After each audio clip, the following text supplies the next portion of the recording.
라오스 남부지방 빗길 오토바이 사천리. 사람이 생각 속에 골다공증이 생겼다면 말이 되는지 모르겠지만 난생 처음 중매라는 걸 했다가 너무 황당한 일을 당하고부터 가만히 앉아있으면 생각의 뼈대라고 할 수 있는 주관에 바람 구멍이 숭숭하고 뭐든지 옳고전 생각은 할 수가 없을 정도로 정서는 물론이고 집중력까지 다 농하고 짓물러 터져버려서 멍한 상태. 요즘 아이들 말로 멍 때린다고 하지요. 하여튼 그런 상태에서 오전 내내 책상 앞에 앉았다가 집중이 안 되어서 가출을 시도했지요. 가출. 욕구 불만으로 인한 가출. 라오스 아가씨들이 순종적이며 차분하다는 걸 어디서 들었는지 중매 좀 하라고 하도 졸라서 멋모르고 나섰다가 시간과 쌈짓돈만 날렸는데 지나고 집어보니까 다시는 그런 짓을 하지 말아야 하겠다.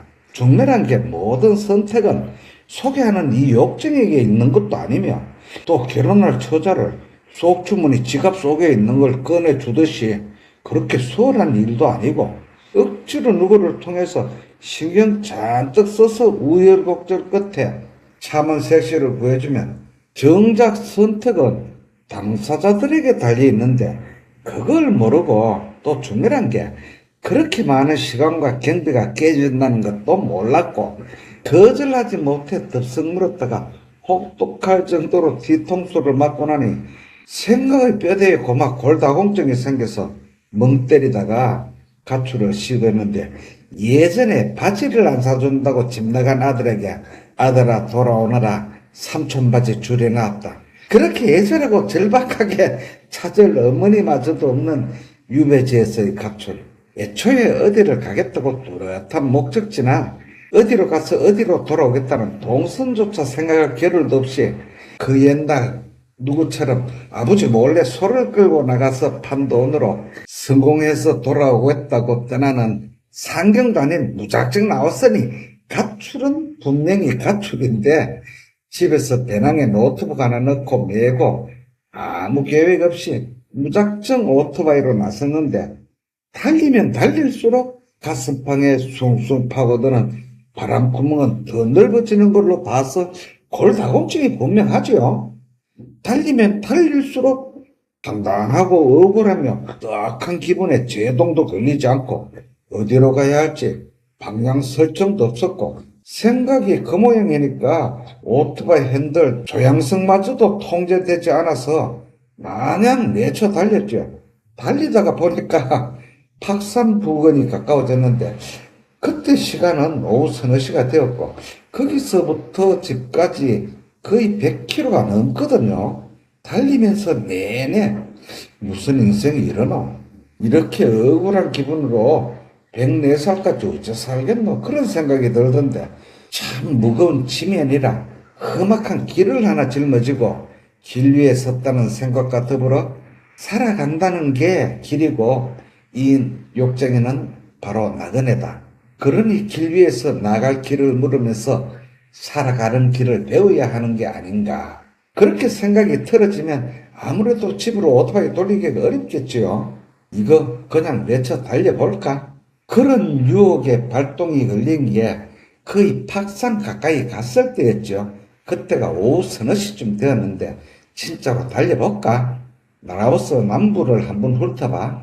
다른 작가들은 그렇게 떠나는 걸 두고 글감을 찾아다니는 여행해로 하지만 이 욕쟁이는 그렇게 나서는 길을 소설사냥이라고 이름하거든요. 소설사냥이라는 이름으로 무지하게 써돌아다녔는데 그래도 또 슬슬 구미가 당기는 겁니다. 그래 소설사냥이다. 그렇게 마음을 도사리니까 바지 안 사준다고 욕구 불만으로 집을 나간다고 협박이나 공갈로 투정도 부릴 수 없는 미국 땅에서 가출을 시도했다가 행여사고라도 더 운이 나빠서 객사라도 하면 어쩌겠노. 아무래도 그렇게 되지는 않겠죠. 이 욕쟁이는 이미 104살까지 살기로 삼신할매하고 약속을 하고 나왔으니까 사고가 나더라도 104살 안에 객사할 일은 없다지만 그렇더라도 남부지방을 한 바퀴 돈다면 워낙에 먼 길이니까 길을 나선다고 누구에겐가 기뜸이라도 하고 가야겠다고 생각을 했는데 누구에게 연락할까? 길가의 간이 뻗어 정류장 앞에 오토바이를 세우고 나무 의자에 앉아서 한참이나 생각했지요. 누구에게 연락을 할 것인가? 그때는 날씨가 좋았으니 집중호우와 갤리사선 스코를 골라서 따라다니며 빗길 오토바이 사천리를 넘게 달려야 한다는 걸 짐작도 못했겠지요. 거기서 제일 먼저 떠오른 분이 어줍잖게 만든 이 유튜브의 구독자분이신데 글을 쓰는 분이시거든요. 라오스 문화에 대한 글감을 찾는다고 오토바이로 라오스 전역을 돌다가 어두운 길에서 오토바이 사고로 참 크게 다치시고 한국으로 돌아가신 그 작가 선생님이 생각난 건 라오스에서 오토바이로 길을 나서는 목적이나 성격이 너무 닮아서 그 선생님이 생각난 걸까요? 그분께 오토바이 여행을 시작한다는 카톡만 남기고 카톡으로 답도 받기 전에 바로 천리행군에 임하는 말년 병장의 기분으로 마음속 군장을 단단히 꾸렸지요. 아이고, 그런데 거기서 채 1시간도 못 가서 바로 비가 시작된 겁니다. 거기가 박산을 겨우 지나서 30-40km 정도 달렸는데 비는 그냥 부슬부슬 오는 비가 아니라 갑자기 쏟아지는 폭우라기보다는 갤릴라성 스코를 들부은 거죠. 우기니까 비옷은 상시로 준비되어 오토바이 안장 속에 실려 있었지만 급하게 길가에서 오토바이를 세우고 그걸 꺼내서 있는 사이에 물에 빠진 생지가 되었는데 옷이야 뭐 젖어도 상관없지만 메고 있던 배낭 안에 있는 노트북이 문제지요. 노트북은 절대로 빨아서 쓸 수 있는 물건이 아니니까 그게 문제인데 그 비옷은 머리에 쓰면 온몸을 덮어주는 치마 형식으로 된 거라 메고 있던 배낭까지 덮을 수 있는 거라서 그나마 다행했지만 빗줄기는 점점 더 거세지고 아랫도리와 신발은 이미 포기했고 부근의 길가 버스 승강장에 한참이나 앉아 있었는데 아무리 봐도 금세 그칠 비는 아니었어요. 라오스뿐만 아니라 이 동남아 우기에 내리는 비의 특성은 거의 밤에 오다가 아침이면 그친다지만 돌아오기까지 얼마가 걸릴지 모르는 길이니까 한두 차례 정도야 피해갈 수 없다고 각오를 해야 마땅한데 그 정도 스콜에 처음부터 발목이 잡힐 줄은 몰랐지요. 이 우기 동안 잠깐씩 드러나는 하늘은 하도 맑고 깨끗해서 사람이 살짝 반할 정도거든요. 가끔은 한용운 선생의 시 지리한 장막 끝에 서풍으로 몰려가는 구름 터진 틈으로 언뜻언뜻 보이는 하늘은 누구의 얼굴인가? 뭐 그런 구절이 생각날 정도로 깨끗하고 맑은데 또 지금은 한국의 더위가 기승을 부리고 37도, 38도까지 올라간다고 하던데 이 기간만은 한국보다 서늘한 라오스에서 오토바이로 천방지축 마음 내키는 대로 다니는 게 신선놀이이 될 수도 있겠지만 생각의 뼈대에 생긴 골다공증 때문인지 그다지 유쾌하거나 홀가분하지는 않았어요. 그런데 그 고약한 폭우 스콜이 잠시 후에 라오스 곱상한 젊은 세대들의 특별한 인심을 맛보게 하는 촉매제가 될 줄은 몰랐지요.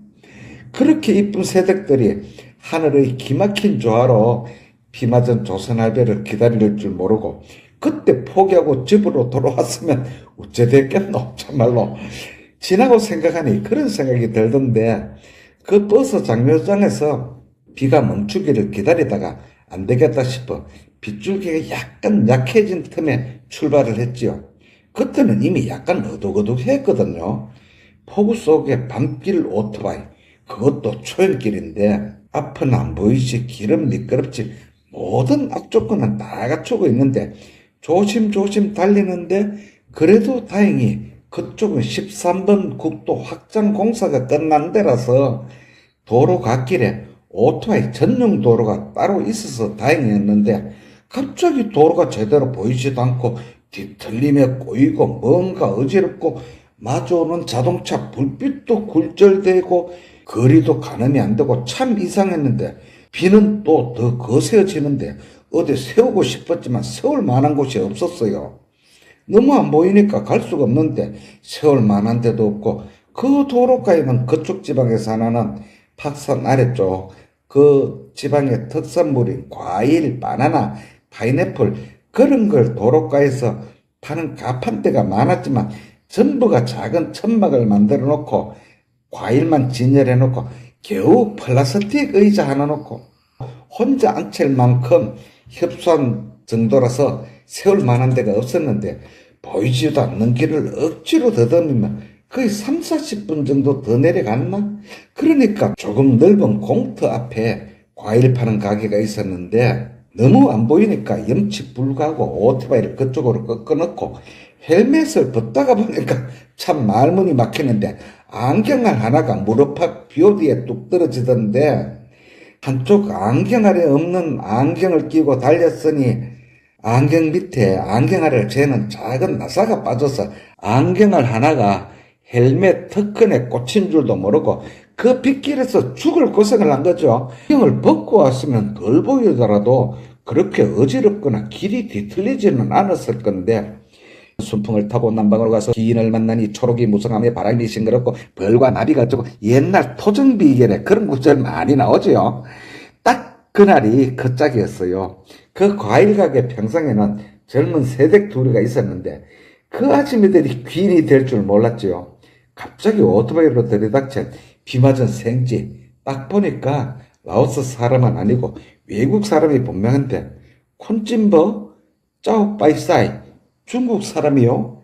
어디 가시느냐고 묻는데 커이 콩가오리 커이 빠이 티아오 박세 나는 한국인인데 박세로 여행을 내려가는 중이라고 했는데 그 젊은 아줌마들 중 하나가 한국의 계절 노동자로 2번이나 다녀온 세대기였는데 조선 할배로 가니 얼마나 반가워하던지 몇 년 전에 여주에서 석 달 일하다 봤고 작년에는 또 완도에서 석 달 계절 노동자로 갔다 왔다는 그 아줌마가 그 가게 주인인데 얼마나 싹싹하고 살갑게 대하던지 아랫도리가 다 젖었으니 그 평상에 딸린 작은 나무로 만든 방이었어요. 들어가서 갈아입으라고 저거 신랑 건지 헐렁한 추리닝 하나를 주길래 갈아입고 나오니까 그 아줌마가 바지를 다 빨진 않고 흙탕물이 묻은 종아리 부분만 헹궈서 평상 난간에 늘어놓고 그때부터 고마 맥주 파티가 벌어졌는데 한 세대는 그 아줌마 친구인데 태국에 살다가 아직 처녀라고 하던데 사람이란 누구를 만나더라도 상대가 내게 호감을 갖는다는 건 그리 기분 나쁜 일이 아니지요. 안경알이 빠진 걸 모르고 오토바이를 타고면 얼마나 용을 썼는지 어깨가 뻔해서 맥주를 마시며 내내 어깨를 주무르고 고개를 돌리고 흔들었더니 그 친구라는 노처녀가 맥주를 마시다가 아무 거리낌 없이 일어서서 이 노인의 어깨를 얼마나 야물게 잘근잘근 주물러주고 디저트인지 등하고 목까지 얼마나 시원하게 두드려 주던지 이 나이에 어디 가서 공으로 그런 대접을 받겠어요. 참말로 황송할 정도지요. 밤새도록 같이 맞섰으면 좋겠던구만. 그건 순전히 욕쟁이 욕심이고 비는 그치지 않고 대략 밤 9시나 9시 반쯤 되었을까? 예석하게도 그 두 세대가 가면서 그 평상에 돗자리를 깔아주고 얇은 이불 하나를 주면서 자다가 비가 멎으면 거기서 1km 좀 더 내려가면 홍햄.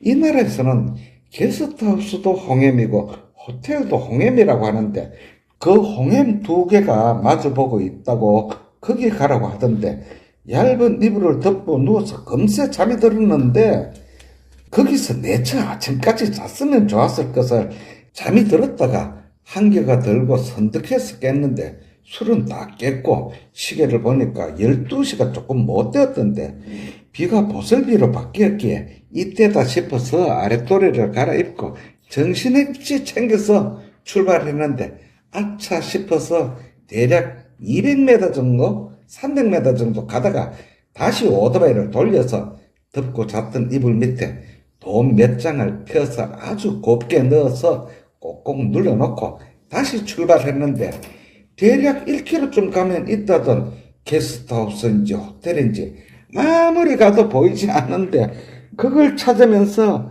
빗길을 얼마나 내려갔는지 마지막 날 돌아오면서 유심히 보니까 그 아줌매들이 말했던 호텔과 게스트하우스는 그 원두막에서 불과 300m도 떨어지지 않은 바로 다리 건너에 붙어 있었는데, 그걸 찾느라고 오밤중 빗길에 안경도 없이 얼마나 고생을 했는지 그 이야기를 다 알면 아무래도 밤을 새워야 할 것 같은데, 이건 전초전에 불과하고 오토바이 빗길 사천리 다 젖어버린, 몸은 물론이고 생각까지도 아주 푹 젖어버린 이야기는 다음 편에 세세히 전하기로 하면서, 선생님들 고맙습니다.